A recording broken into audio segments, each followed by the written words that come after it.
Let's get back to the phone, shall we? Kamal, how are you? Hi guys. Thanks for taking my call. You're in the car, mate. Have you been at the game? Yes. We just been to the game. New season ticket holders this season. So I just wanted to make a few points about individuals, and I want to end on a point about the manager. First of all, someone mentioned about Bruno and him being average at best. He's by far the best player. Two players on the pitch. You can spot class, and he's full of class. He's probably got more in his left foot than Ugarte, Kobe, and Casemiro got in their right foot. He's a level above. So he's a top player, definitely, yeah. Yeah. Yoro and Mazraoui, defensively solid. Unfortunately, when they're playing the back three, they're not good enough when it comes to pinging that ball out and making the most of having that wide five in the middle. You see Maguire, he's come into his own this season, playing in the centre of that back three. He's a different player. And actually, I think a lot of that issue is that build-up play from phase one, when we're trying to move it on and try and move away up the pitch, is very delayed. But Maguire's been fantastic at switching the play. And unfortunately, Yoru and Mazraoui ain't quite got that in their game. Someone said, why did they turn it on after 62 minutes? What I've noticed this season is there's a lot of anxiety in the stadium. I mean, it's obvious he wants to play a possession game and he likes to keep the ball at the back and he wants to probe when the time's right. That leads to a lot of anxiety. But if you see, especially players, the younger players, modern players, obviously, they probably are a bit more prone to, anxiety when the stadium's got a lot of nerves. But in the second half, Ahmad, when he's playing and shooting towards the Stretford end, different player. I've noticed that actually when the Stretford end get going in the second half, especially when we're behind and we have a few chances, a lot of the team, I think, struggle with confidence. That makes a big difference. Garnacho, yes, he's good when you see him compared to what else we've got, but he's not elite in my opinion. Now, Dorgu, this new lad that's come on today, so I know a lot's been made out of him playing out of position. If anyone watches him, he's played more games on the right side than he's played on the left.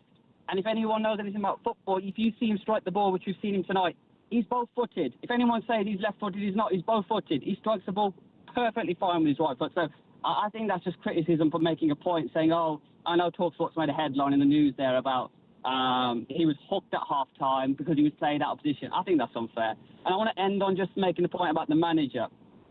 Which grade have we ever had in anything, let alone sport, that's not done? Always say, yeah, you can say he's stubborn and he's playing this back three. He should go to a four, make the most of what he's got. But he's made his bed now. Let him lie in it. Like you said, next year he's made it difficult for himself. If he goes on and it's not a success next year, let's make the point then. But keeping on going on about it and on about it and on about it. I know some of these guys want results immediately, but he's not got the tools to make the results immediately. Let's give him time. He did the same thing at Sporting. It took him time. We've got him in now. The club was a mess before. It's still a mess. But let's let him have the time to put his mark on the team. That's kind of my point, really. Yeah, but you've also got to understand as well that he's come in, he said, listen, I'm rigid, I'm going to be doing my 3-4-3, that's what I'm going to be doing. We all accept that he doesn't have the tools in order to play the 3-4-3. So he's now got to be judged on what he's doing today.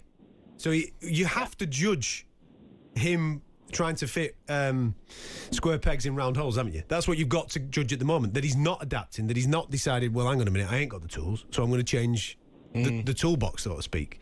He's refusing to do that. So that warrants judgment.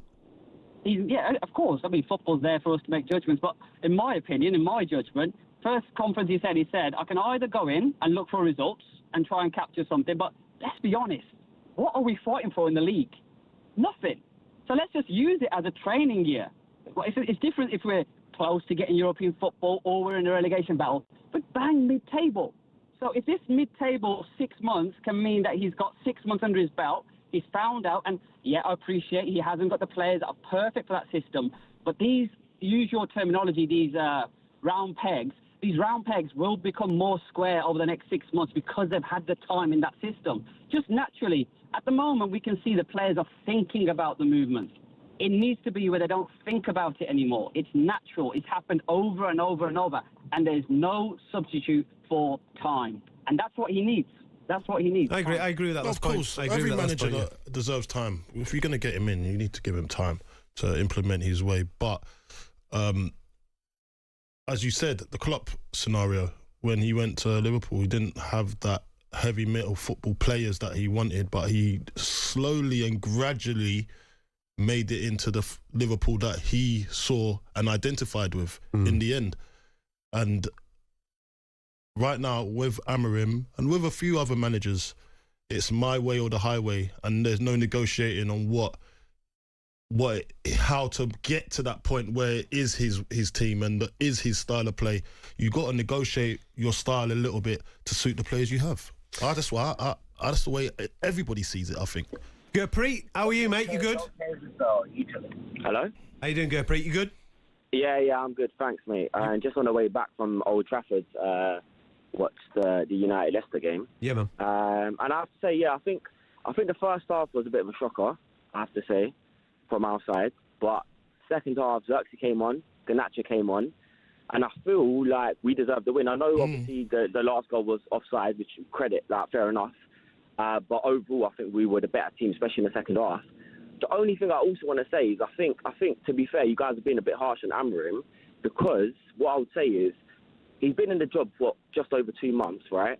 In those 2 months, you can't change a lot because it was quite bad under Ten Hag before he left. And in those 2 months, you've got to say, we went to Arsenal. Arsenal haven't lost at home pretty much all season. We went and beat them in FA Cup with 10 men. Then we played Liverpool away from home. How many draws have they had at home in the Premier League? Maybe 4 or 5. We went and drew against them. And then we went to Man City. I know they've had a few losses, but we went and beat them as well. Okay. So what happened at home at Crystal Palace? Yeah, no, I get that. But what I'm trying to say... Why aren't you up for the, average teams, eh? Yeah, no. You're never up for them. Yeah, no, I get that. And I think that's more a player mentality issue, to be honest. So that's not Amorim's fault to get them players up for that? If being honest, I feel like he's changing the mentality. Obviously, Rashford, he was a homegrown hero, really. We wanted to keep him, but he weren't doing the bizzo, so we have to get rid of him. And I feel like he slowly, sometimes it's going to take more than 2 months to get, a lot of the what's it called? The culture change, let's say, right? Of course. Going into a business. Yeah. Sorry. Yeah, listen, we agree with everything that you're saying on that. Yeah. And all I'm trying to say is I feel like he is doing it my way or the hard way, but he's in the Europa League, he's in the FA Cup. Arsenal fans right now, I've got a feeling by the end of the season they're going to end up with nothing. So with United, at least you're in the Europa League, you're in the FA Cup, we're having a bad season in the league.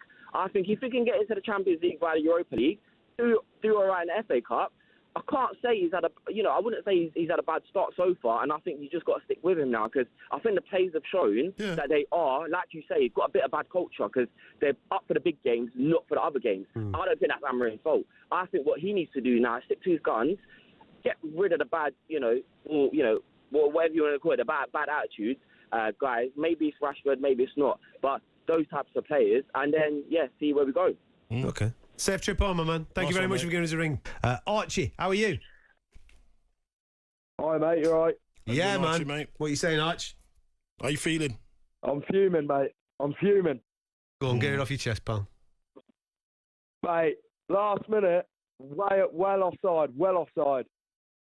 That refereeing, Five of them. Refereeing is like, it's a joke. That refereeing is like eating soup with a fork. It's not acceptable. The Sports Bar with Jamie O'Hara and Jason Cundy. Monday to Thursday nights from 10 on AM, on DAB, via the talkSPORT app and on your smart speaker. talkSPORT.